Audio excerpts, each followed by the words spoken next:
할렐루야. 오늘도 하나님은 우리 모두를 특별히 사랑하셔서 귀한 예배의 자리에 저희들 모이게 하신 줄로 믿습니다.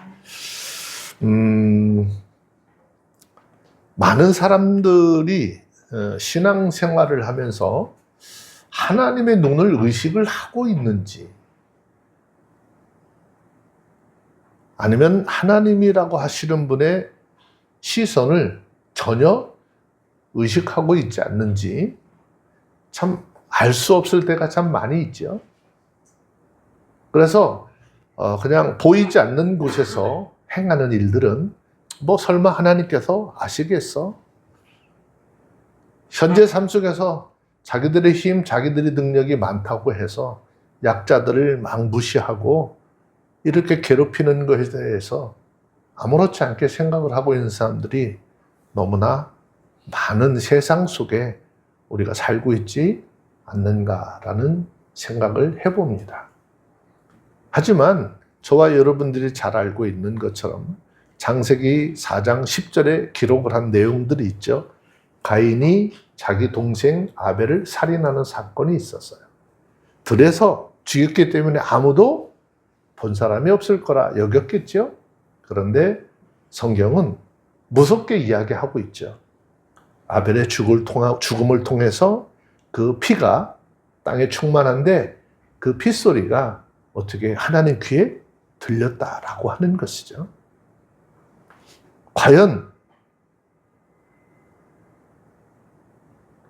이러한 하나님의 시선을 우리가 세상을 살면서 얼마나 의식을 하고 살아가고 있느냐라고 하고 있어요. 오늘 제목을 좀 무섭게 정했어요. 무슨 영화 제목 같을 수도 있겠어요. 나는 너희의 행위를 다 보고 있다. 하나님은 이 땅에 살아가는 모든 인생들의 생각과 계획과 그들이 행하는 모든 것을 이미 다 알고 계시겠죠. 이 땅에 살아가면서 사람의 논리로, 세상적 논리로 자기들이 정당하다라고 외칠 수 있을지는 모르겠지만 하나님의 시선은 정확한 것이고 하나님의 능력은 하나님의 법에 따라서 판단하게 되실 것이라. 우리가 그리스도인이라고 하는 것은 우리들 스스로 하나님의 사람이라고 하는 것을 고백하는 것입니다. 하나님의 사람은 하나님의 뜻대로 하나님의 법으로 삶을 살아가야 하는 것이죠. 우리 날마다 요한복음 4장 24절에서 말씀하고 있는 거 있잖아요. 하나님은 영이시니 예배하는 자가 신령과 진정으로 예배할지니라. 신령과 진정으로 예배할지니라 너무나 많은 이야기를 들었어요. 신령과 진정이라고 하는 말이 어떤 의미냐? 예수 안에서 예수님의 말씀을 진리의 말씀 안에서 예배드리라 그 말이죠. 그 예배 속에서는 주님의 은혜가 드러나야 하는 것이고 주님의 말씀으로 말미암아 우리가 은혜를 입고 하나님 앞에 어떠한 삶을 살아가야 될지를 깨달아 알아야 하는 것인데 세상의 소리가 너무 많다라고 하는 것이죠. 자, 오늘 본문의 말씀도 그런 거예요. 자신에게 주어진 권력으로 불법을 행하고 연약한 자들을 고통에 빠뜨린 국가 또 신앙의 지도자들에게 그들이 행한 일을 하나님께서는 기억하시고 반드시 심판하시겠다라고 하는 경고의 메시지인 것이죠. 오늘 불완전한 이런 안보 속에 또 국가 속에 사회적인 그런 질서 속에서 이사야서를 강해를 하면서 참 마음의 부담도 굉장히 크기도 하고 많기도 하지만 그래도 이 시대에 하나님께서 우리에게 주시는 정말 귀한 경고의 말씀인 걸 깨닫고 이 말씀을 따라 우리의 신앙, 우리의 믿음들을 좀 새롭게 하는 그런 시간이 되었으면 좋겠습니다. 하나님의 경고가 13절, 14절, 15절 말씀인데요.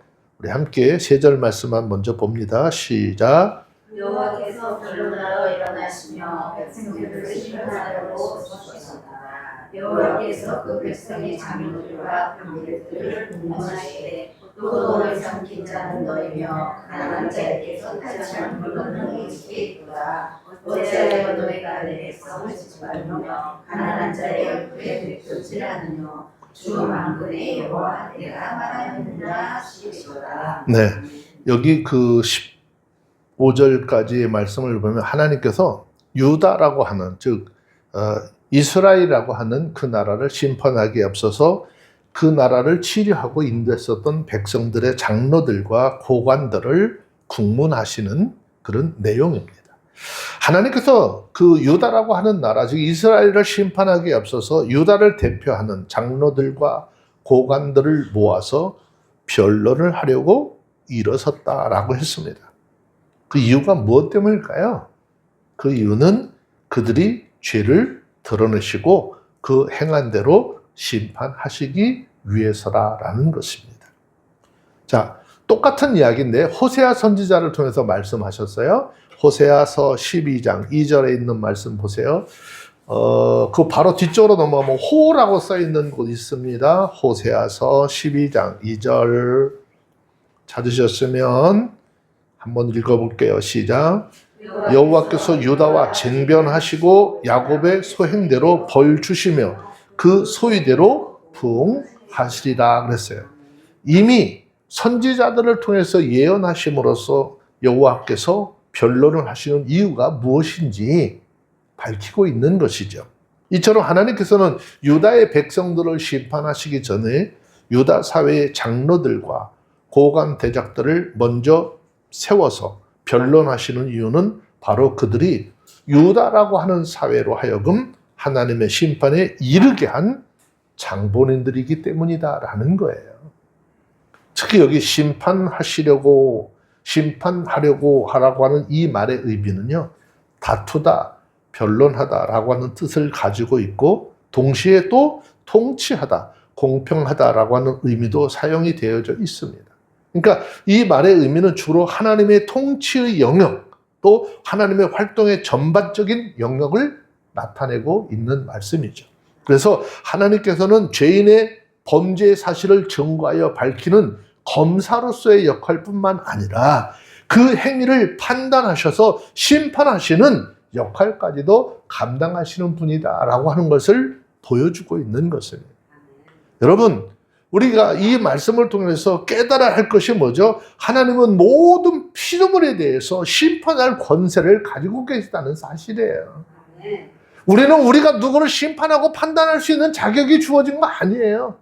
하나님께서 우리 옆에 사람들을 준 것은요, 서로 사랑하면서 하나님의 말씀을 순종하고 하지 않느냐, 그거 지금 판단하시기 위해서 줬는데 이제는 그런 것들이 다 없어져 버렸어요.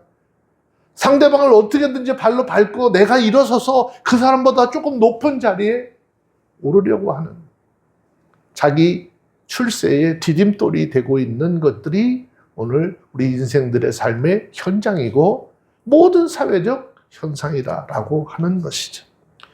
성경은 증거하기를 이 땅에 살아가는 모든 인생들을 단 한 사람도 빠짐없이 모두가 어쨌든 최후에 하나님의 심판대 앞에 서야 될 운명에 놓여져 있다라고 설명하고 있습니다. 자, 로마서 14장 10절에 있는 말씀을 잠시 한번 볼까요?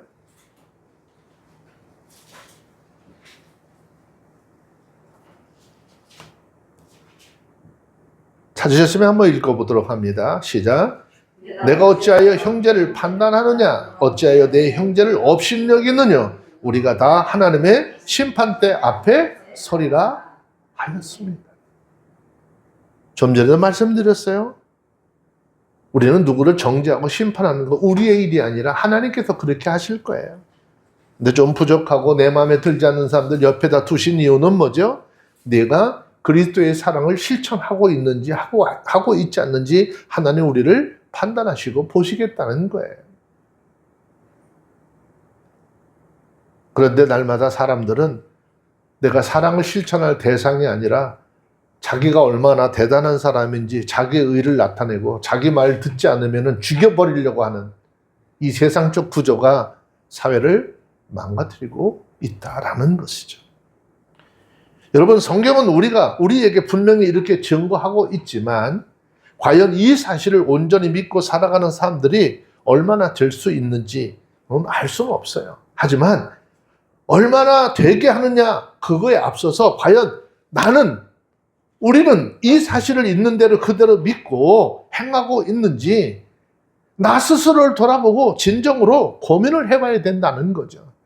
누가 그렇게 하기를 바라보는 것이 아니라 나 스스로가 먼저 이렇게 하고 있는지 돌아봐야 한다는 것입니다. 그 이유는 지금 당장 내가 하나님 앞에서 불법을 행한다 할지라도 지금 당장 내 앞에 어떤 심판의 양상들이 보여지지 않기 때문인 것이죠.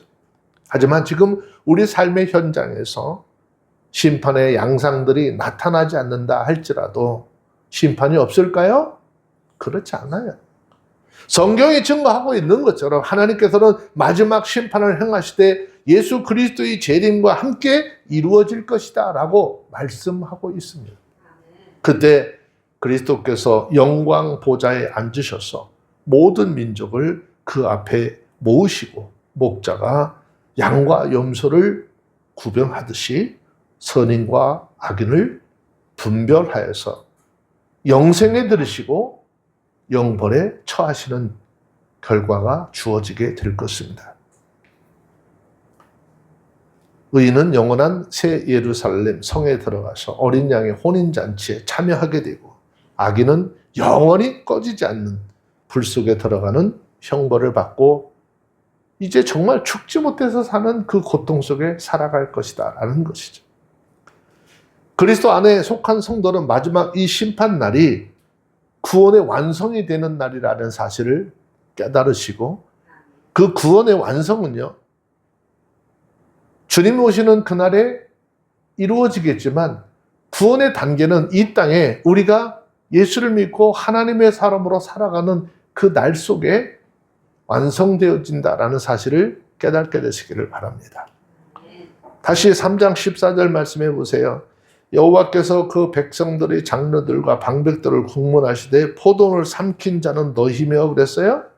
포도원을 삼킨 자는 너희라고 하는 이 표현은 어떤 의미냐? 그들 자신에게 주어진 권력으로 힘이 없고 나약한 사람들을 재산을 착취하는 행위를 고소하는 표현인 것인데 동시에 이들 권세자들이 신정국가인 유다를 피폐하게 만들었다라고 하는 표현이기도 한 것입니다. 그런데 14절 말씀해 보니까 가난한 자들에게서 탈취한 물건이 누구네 집에 있대? 너희 집에 있다라고 지적을 하시고 15절에 보니까 뭐라고 했어요? 어찌하여 너희가 내 백성을 질받고 가난한 자의 얼굴에 어떻게 맷돌질 하느냐? 주 만군의 여호와가 내게 말씀하였느니라 라고 하면서 책망하고 있습니다. 자, 이 말은 유다에 하나님의 심판이 내리게 된 이유 중에 하나가 바로 유다 안에 있는 지도자들, 정치적 지도자와 신앙적 지도자들이 악행을 행했고 그들이 저지른 악행을 심판하기 위해서다라는 사실이에요. 자, 우리가 한 가지 잘 깨달아야 될 거 있어요. 이 당시 유대 사회는요, 오늘날처럼 신앙적 지도자들과 그중 사회적 지도자들이 분리되어져 있지 않았어요. 그들의 신앙적 지도자의 위치에 있는 사람들이요, 사회 지도자 위치까지도 함께 겸하여서 섬겼다는 거죠. 그러다 보니 그들이 썩었다라고 하는 것은 어때요? 사회 전체가, 이거는 뭐 정치적인 지도자뿐만 아니라 신앙적으로 이끌어야 될 그 지도자들이 전부 다가 어떻게 썩어졌다는 거예요. 그래서 하나님께서는 이제 뭐야? 아유, 두고 볼래야? 볼 수 없는 상황에 이르렀다는 거죠. 여기 가난한 자의 얼굴에 맷돌질을 했다라고 하는 것은요, 가난한 자에 대한 유다 지도층이 극심한 착취를 은유적으로 표현한 것인데 아마도 이것은 유다 지도층들이 가난한 사람들을 착취하는 과정에서 가난한 자들을 어떻게 자기 권세에 굴복시키고 그들 도무지 살 수 없을 정도로 만든 것을 염두에 두고 지금 이렇게 말씀하고 있는 것이지 않나라는 생각을 해봅니다. 하나님은 이러한 유다의 지도층들의 만행을 이제 더 이상 어떻게 두고 보실 수 없다라는 뜻입니다. 그래서 유다를 심판하시기로 작정하셨대요. 물론 유다에 대한 하나님의 심판은 유다 지도층에만 피해가 있을까요? 그렇지 않아요. 유다에 대한 하나님의 심판의 영향은 유다라고 하는 그 나라에 속한 모든 사람들이에요. 가난하던 지위가 높은 사람들이든 모든 사람들에게 미칠 거예요. 자기 백성에 대한 하나님의 심판은 대개 이방 나라의 침공의 수단으로 사용이 되었어요. 성경의 역사를 보면 하나님께서 직접 심판, 구약 시대에는 일부 출애굽기 사건, 그다음에 신명기 사건까지는 하나님이 직접적으로 그런 사건들을 통해서 사람들 징계하시기도 하셨지만 그 후의 역사를 보면 다른 나라들을 강대국으로 세워서 그들을 징치하는 과정을 만드셨다는 거죠. 그러면 전쟁은요, 우리가 생각하는 것처럼 그렇게 간단한 게 아니에요. 온 백성들에게 고통을 가져다 주는 일들이죠. 하지만 본문에서와 같이 가난한 자들이 유다 지도층들에 의해서 이렇게 심각할 정도로 착취를 당하는 상황이라고 한다면 전쟁이 일어나서 나라가 초토화된다 할지라도 어떻게 해요? 가난한 사람들은 자신의 삶에 크게 달라질 것이 있을까요? 없을까요? 또 북한에 있는 사람들도 그런데 차라리 이렇게 사는 바에야 그냥 전쟁이 확 일어나서 죽든지 살든지 둘 중에 하나가 뭔가 됐으면 좋겠다라고 한다고 그러잖아요. 정말 힘들고 어려운 사람들은요, 전쟁이 일어난다고 한들 그들에게 어떻게 크게 달라지는 것이 없어요. 전쟁의 피해는요, 다 가진 자들이 입기 마련이에요. 그리고 그 전쟁으로 말미암아 가난한 자들을 착취하던 자들이 제거되고 전쟁이 그치게 되면 가난한 자들의 상황은 훨씬 더 호전될 수 있다라는 것이죠. 이러한 비유에서 하나님은 전적으로 유다를 심판하시기로 결정하셨다는 것입니다. 이렇게 보면 유다에 대한 하나님의 심판은 한편으로는 가난한 자들을 위한 것이라고 할 수도 있겠지요. 실제 성경을 살펴보시면은요, 하나님은 가난한 자들에 대한 관심이 굉장히 지대하셨던 분이죠. 성경 곳곳에서는 가난한 사람들을 배려하시는 하나님의 말씀을 기록하고 있습니다. 또 가난한 자들을 억압하는 자들을 심판하시는 예도 상당히 많이 기록이 되어져 있습니다. 이것은 하나님께서 가난한 자들의 편이 되어주신다라고 하는 의미도 있겠지요.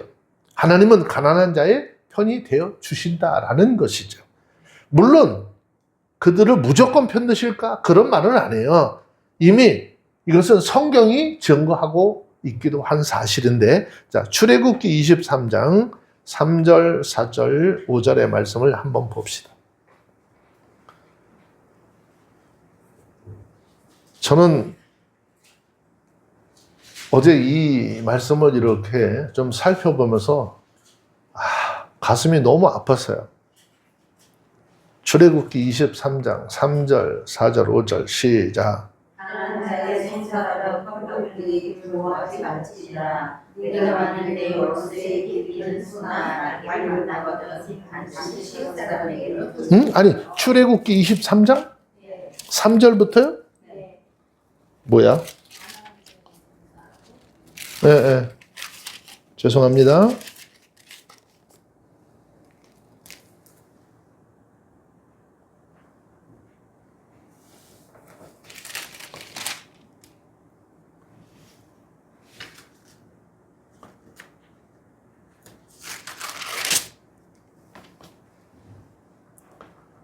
제가 말씀을 체크를 좀 잘못한 것 같으네요. 여기 제가 찾아놓고 기록된 말씀은 너는 허망한 풍설을 전파하지 말며 악인과 연합하여 모함하는 증인이 되지 말며. 1절 말씀입니다. 예? 23절 1절 말씀. 예, 23장 1절부터예요? 예. 한번 다시 볼게요. 그러면 출애굽기 23장 1절부터인데 1절, 2절, 3절 함께 볼게요. 시작. 너는 허망한 풍설을 전파하지 말며 악인과 연합하여 모함하는 증인이 되지 말며 다소를 따라 악을 행하지 말며 송사의 다소를 따라 부정당한 증거를 하지 말며 가난한 자의 송사라고 편벽되이 두어하지 말지니라. 허망한 풍설을 전파하지 말고 악인과 연합하여 무함한 증인이 되지 말라. 오늘날 우리의 사회에 너무나 많은 가짜 뉴스들에 대한 이야기로 피해를 보는 사람들이 많은 거죠. 두 번째, 다수를 따라 악을 행하지 말고 송사의 다수를 따라 부정한 증거를 하지 말라. 이 말씀이 참 마음속에 굉장히 큰 아픔을 가져왔어요. 하나님이 그들의 편이 되는 것은 그들이 힘이 없고 가난하다는 이유로 불공평한 불의한 처우를 당하는 것을 보지 않으시겠다는 거예요.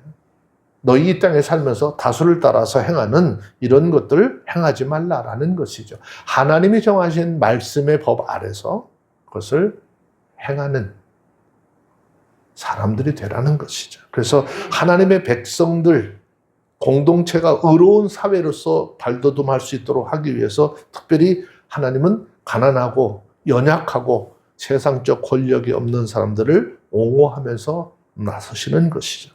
여러분, 이 세상에서 부유한 자가 가난한 자를 억제하고 다수의 많은 사람들이 소수의 사람들을 무시하는 일들은요, 비일비재하게 일어나고 있습니다. 이것은 자기보다 약한 자들을 무시하고 그들을 짓밟고 자기를 높이려고 하고 그들을 이용해서 착취하고 자기의 욕심을 채우는 것이 그만큼 쉽기 때문인 것이죠. 그러나 그들은 장차 가난한 자를 멸시하고 억압하는 자들에 대해서 대적으로 일어서시는 하나님을 만나게 될 것이다 라는 것입니다. 하나님은 이처럼 무자비한 자들, 몰인정한 자들, 강포한 자들을 상대로 가난한 자들을 대신해서 연약한 자들을 대신해서 싸우실 것이라는 것이죠. 그리고 결국 그들을 자신들의 저지른 죄악과 그 마음이 긍휼이 없이 그 행동함을 인하여 감당할 수 없는 그런 대가를 치르게 하실 것이다 라는 것이죠. 자, 그러면 한번 생각해 봐야 될 것, 이러한 그 유다 사회의 지도자들의 부정함으로 인한 사회적 현상들은 어떻게 달라졌느냐. 16절에 있는 말씀을 좀 볼게요. 읽습니다. 16절입니다.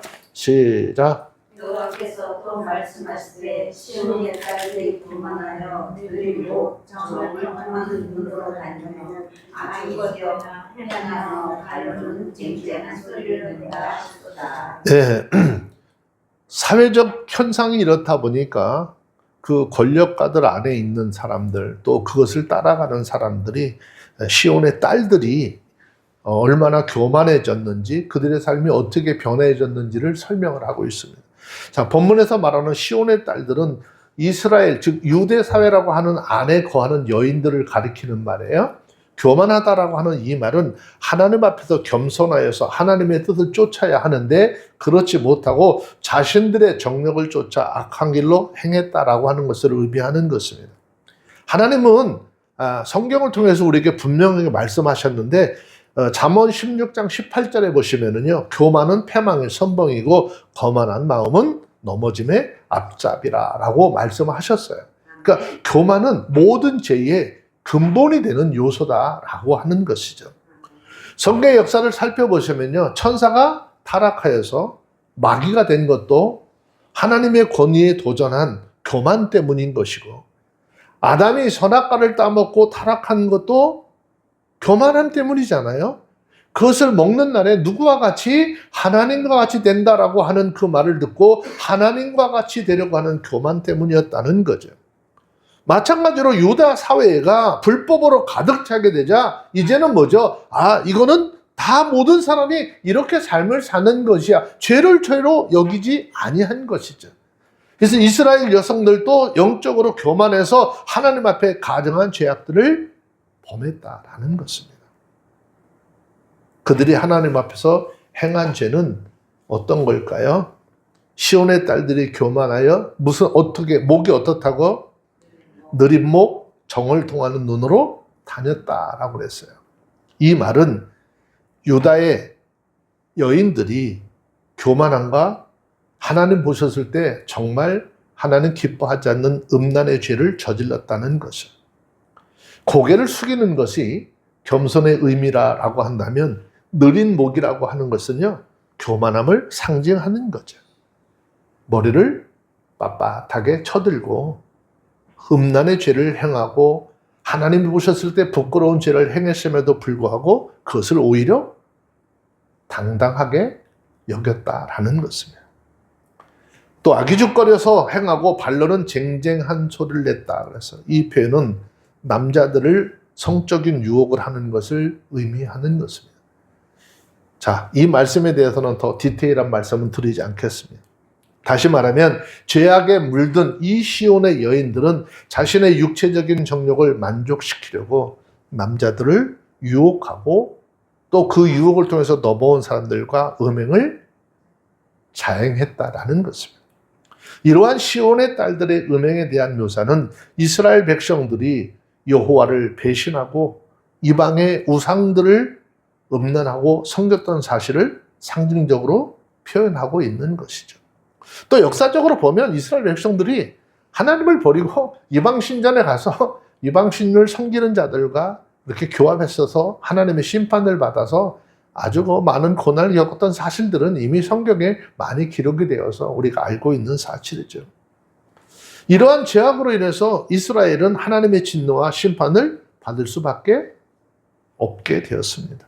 자, 17절에 있는 말씀 내려가서 함께 보도록 합니다. 17절입니다. 시작.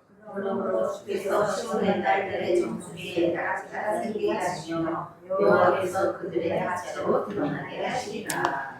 자, 하나님께서는 이사야 선지자를 통해서 시온의 딸들의 죄악에 대해서 심판을 행하심으로 그 심판을 행한 결과가 뭐죠? 그들이 어디에? 정수리에 딱지가 생기게 하시고 그들의 하체를 드러나게 하시리라 그랬어요. 여기 정수리에 딱지가 생기게 한다라고 하는 이 말은요, 머리 꼭대기에 피부병이 생기게 하시겠다라고 하는 뜻이거든요. 의미는 그런 거예요. 그래서 그들의 머리 아무리 아름다운 것으로 장식을 하고 뽐낸다 할지라도 어떻게 무색하게 만드시겠다는 거예요. 아름답게 막 사람들을 유혹하려고 치장을 하고 해도 그냥 속된 이야기로 별 볼일 없게 여기도록 만드시겠다라는 것입니다. 하체를 드러난다라고 하는 이 말은 궁극적으로 어떤 거예요? 극단적으로 수치를 당하게 하시겠다라는 것입니다. 구체적으로 이 말의 의미는 이방의 침입자들에 의해서 그들이 어떻게 해요? 자신들은 잘하고 멋있을 것 같지만은 이방의 침입자들에 의해서 겁탈당하게 될 것을 예언하고 있는 것입니다. 이처럼 하나님의 법을 떠나 행악하는 자는 수치를 당할 수밖에 없는 것입니다. 이사야는 하나님께서 이스라엘의 이 음란한 여인들에 대해서 징벌을 내리실 때에 그들의 화려한 치장을 다 제해버리시겠다라고 말씀하셨습니다. 그들은 자신을 아름답게 만들기 위해서 온갖 화려한 장신구들로 치장을 했습니다. 이들의 이러한 행위는 남자들을 유혹하기 위한 불순전한 그런 동기에서 시작했고 그와 같이 치장을 했지만 그러한 장신구들이 그들을 더럽고 때묻은 영적인 모습을 가려줄 수는 없었다라는 것이죠. 그들이 자신들의 죄악을 인해서 심판을 받을 때 그들의 몸을 치장한 장식들도 함께 제함을 받게 될 것이다. 그 말이죠. 그러면 하나님의 사람들, 믿음의 사람들은 어떠한 단장이 필요하냐? 자, 베드로전서 3장 3절 4절에 있는 말씀을 좀 볼까요? 찾으셨으면 베드로전서 3장 3절 4절 함께 읽습니다. 시작. 너희 단장은 머리를 꾸미고 금을 차고 아름다운 옷을 입는 외모로 나타내고 오직 마음의 스무 사람을 공유하고 안전한 심령의 싹을 떴지 않는 것으로 하라. 이는 하나님 앞에 가진 것이니라. 네, 사람들에게 보이기 위해서 겉으로 화려한 치장을 하는 것, 비싼 옷을 입고 화려한 삶을 사는 것이 중요한 것이 아니라 우리의 마음속에 숨은 예수 그리스도를 믿고 새로워진 이 속사람을 온유하고 안정된 심령에 썩지 않을 것으로 단장하라는 것이죠. 그것이 하나님 보셨을 때 어떻게 해요? 값진 것이라. 하나님께 신실한 신앙에는 외모로 하지 아니하고 믿음으로 자신을 치장하고 꾸미라는 것이죠. 말씀으로 얼마만큼 무장하고 있고 내가 하나님 앞에 신앙생활을 얼마만큼 온전한 믿음으로 하고 있느냐라고 하는 것으로 하나님 앞에 내보일수록 하고 내 믿음의 동역자들에게도 그것을 볼 수 있도록 하라라는 것입니다. 다시 이사야서 3장 18절부터요 23절까지 쭉 같이 한번 읽어서 봅니다. 읽습니다. 시작. 주께서 그날에 그들의 장창하는 물과 머리의 망사와 한달 장식과 깃꼬리와 발목걸이와 방방박과 화관과 발목 사슬과 띠와 하나각과 호수시와 지원과 꼬부리와 예거리와 겉옷과 옷걸이와 손주니와 성거리와 세마포와 머리솜과 노를 제하시니 그때 썩은 냄새가 향을 대신하고 노끈이 띠를 대신하고 대머리가 숱한 머리들을 대신하고 붉은 베옷이 화려한 옷을 대신하고 가장 손잡이 오는 붉은 대신하며 네, 23절까지만 읽으시면 됐는데 넘어갔어요. 자, 시온의 음란한 딸들은 머리부터 발끝까지 자기 나름대로 어떻게 해요? 자신의 아름다움을 자랑하고 나타내기 위해서 어떻게 치장을 열심히 했어요. 그리고 그런 그들의 모습은 외모로 볼 때 굉장히 화려했죠. 근데 하나님 보셨을 때 그 속은 어떻다는 거예요? 더럽고 추한, 회칠한 무덤과 같았다라는 것입니다. 그들은 자신들의 외모를 아름다움을 꾸며서 자랑하고 싶었겠죠. 그런데 하나님께서는 그들의 교만을 꺾으시고 그들의 죄악을 보응하셨다라고 하는 것이죠. 자, 성경 베드로전서 5장 5절에 있는 말씀을 잠깐 한번 볼까요? 베드로전서 5장 5절. 여기에서도 하나님은요, 겸손한 자와 교만한 자를 대조해서 설명을 하고 있어요. 자, 베드로전서 5장 5절 읽습니다. 시작. 젊은 자들아 이와 같이 장로들에게 순복하고 다 서로 겸손으로 허리를 동이라. 하나님이 교만한 자를 대적하시되 겸손한 자들에게는 은혜를 주시느니라 라고 하셨듯이 하나님께서는 스스로 교만한 자를 낮추시고 겸손한 자들을 높이시는다. 이게 하나님의 법칙이라는 것입니다. 이스라엘 백성들은 하나님을 떠나 우상을 숭배하고 자기 나름대로 자신들이 누리는 국력과 부를 자랑했겠죠. 그러나 하나님께서는 그들을 이방의 손에 파하심으로써 그들의 교만함을 꺾으시고 이방의 포로의 신세가 되도록 심판을 하셨습니다. 그러므로 우리는 우리가 지금 살고 있는 이 작금의 현실을 돌아보면서 온전히 하나님께 기도하고 마음과 뜻을 하나님께로 돌이킬 수 있는 삶이 되어야 하는 것입니다. 여기에는 신앙의 지도자들의 임무가 막중하다라고 하는 것을 깨닫고 신앙의 인도자들이 먼저 그리스도 안에 들어와 있는 하나님의 사람들을 하나님의 말씀의 가르침으로 깨워야 하는 것이에요. 세상의 풍조를 쫓아가는 것이 아니라 우리는 성경의 가르침의 인도함을 쫓아 삶을 살아갈 수 있도록 그렇게 해야 하는 것이죠. 자, 24절 아까 읽었어요. 그때 썩은 냄새가 향을 대신하고 노끈이 띠를 대신하고 대머리가 숱한 머리를 대신하고 굵은 베옷이 화려한 옷을 대신하고 자자한 흔적이 고운 얼굴을 대신할 것이다. 그랬어요. 하나님께서 이 시온의 딸들의 죄악에 대해서 징벌을 하실 때 그들의 몰골이 형편없이 될 것이다 라고 하는 것을 이사야 선지자를 통해서 예언하고 있습니다.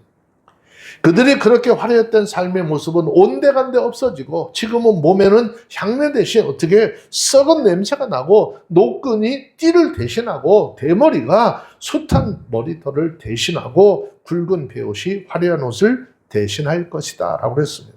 이것은 시온의 여인들이 가나안의 백성들을 착취하여 누렸던 부요와 사치가 이방의 포로가 되어서 끌려가는 비참한 신세로 어떻게 바뀔 것이다 라고 하는 것을 설명하고 있어요. 하나님의 진노가 임하면 소돔과 고모라가 잿더미로 변했듯이 아무리 화려했던 아무리 발전했던 그것이 어떻게 해요? 잿더미로 다 변해버린 것처럼 어떤 화려함도 수치로 변하게 된다는 사실을 깨닫게 되시길 바랍니다. 그뿐 아니라 25절에 한번 보십시다. 이사야서 3장 25절 시작. 너희 장정은 칼에 너희 용사는 전란에 망할 것이며 여호와의 심판의 날이 이르면 이스라엘의 장정은 칼에 죽음을 당하고 용사들은 전쟁터에서 망할 것이라 라고 하는 이 이사야의 예언은 이스라엘의 역사 속에서 사실 그대로 성취가 되어지죠. 역대하 36장 17절 이하의 말씀을 좀 보시면은 하나님께서 하나님의 말씀에 불순종했던 그런 이스라엘들, 갈대아 왕의 손에 이스라엘 백성들을 붙이죠. 그러면 그들이 전쟁으로만 끝난 것이 아니라 성전에서 칼로 청년들을 죽이고 청년, 남녀와 노인 백발을 어떻게 노인과 백발 노인들을 긍휼히 여기는 그런 마음이 전혀 없었대요. 자, 한번 봅시다. 역대하 36장 17절부터 20절까지만 한번 읽어볼까요? 읽습니다. 시작. 하나님이 갈대아와 손에서 저를 다 붙이시네. 돌아와서도 성전에서 칼로 청년을 죽이며 청년 남녀와 노인과 백발을 높은 위에 대지 아니하였으며 또 하나님의 전에 계속 기념들과 여호와의 제사들과 왕과 방배들의 몸을 다 하늘로 가져가고 또 하나님의 제물을 불사하며 예루살렘을 청결하며 그 모든 군시를 불사하며 그 모든 귀한 기명을 회파하고 무릇 칼에서 벗어난 자를 저가 바벨론으로 가져가가며 우리가 거기서 갈대아 왕과 그 자손의 노예가 되어 아사국이 주지할 때까지 이르리라. 네, 다시 말씀을 드리면 갈대아 왕의 손에 이스라엘을 붙이셨고요. 전쟁을 통해서 청년들 다 죽였어요. 남녀, 노소, 대부분에도 노인들은 어떻게 해요? 좀 우리 공경의 대상이잖아요. 긍휼히 여기는 마음이 있었잖아요. 그런데 그런 마음조차도 갖지 않았다는 거예요. 칼에서 벗어난 사람은 바벨론의 포로로 끌려가요. 바벨론에서 그들은 갈대아 왕과 그 자손의 노예가 돼서 70년 동안 포로의 신분으로 삶을 살았다는 것이죠. 자, 그러면서 이사야서 본문 다시 돌아왔습니다. 이사야서 3장 26절 보니까 뭐라고 그랬어요? 시작. 그 성문은 슬퍼하며 곡할 것이요 시온은 황무하여 땅에 앉으리라. 이사야 선지자는 이스라엘이 하나님의 심판으로 임하여 예루살렘이 회파되고 폐허가 될 것이다 라고 하는 것을 설명하잖아요.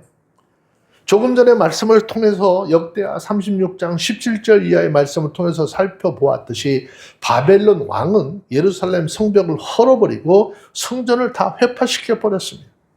이스라엘 백성들이 바벨론에서 포로 생활할 때 예루살렘은 성은 어떻게 회파가 되고 성문은 이미 불태워져 버렸어요. 거기에 남아있는 사람들은 사로잡힘을 어떻게 면하고 남은 자 그곳에서 환난을 만나고 능욕을 받는 사실이 느헤미야 1장 1절 이하의 말씀에 보면 잘 기록이 되어져 있습니다. 한때 이방 나라의 주목을 받으면서 번영했던 예루살렘이 이와 같이 황폐하게 되었다라고 하는 것은 하나님이 그들이 저지른 죄악에 대한 심판의 결과가 어떠한지를 보여주고 있는 것이죠.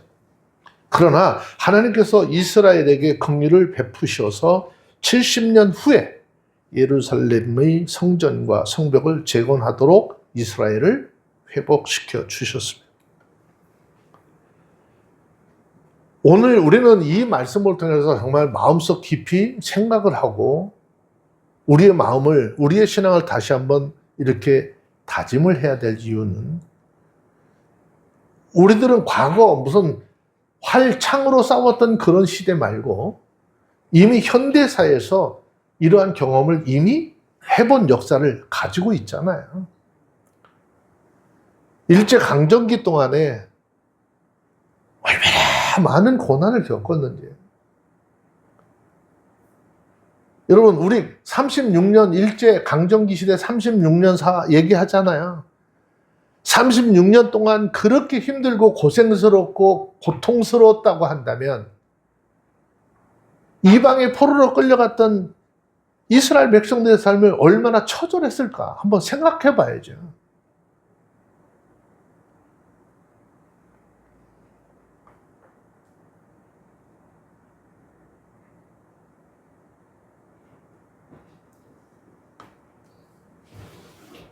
일제강점기 때 우리나라 사람들을 너무나 많이 고통당했어요.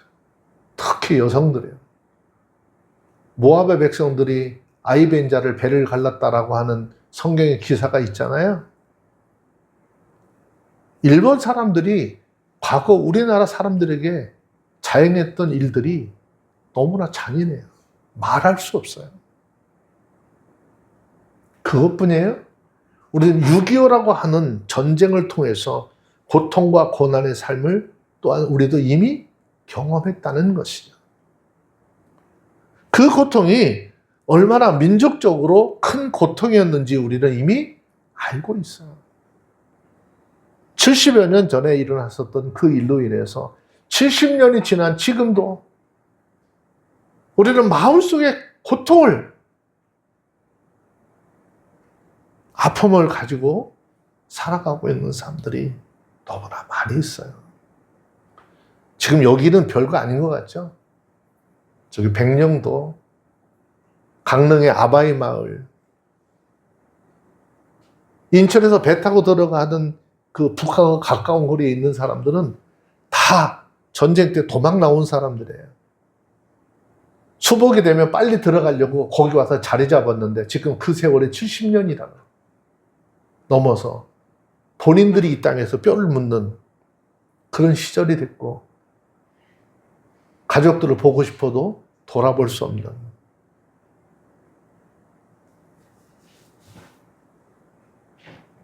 왜 이 땅에 독립을 위해서, 자유를 위해서 그렇게 많은 사람들이 목숨을 걸고 싸웠는지 잘 깨달으시고, 이 땅에 진정한 평화를 가져다 주실 분은 여러분 사람의 힘으로 능으로 되는 거 아니에요.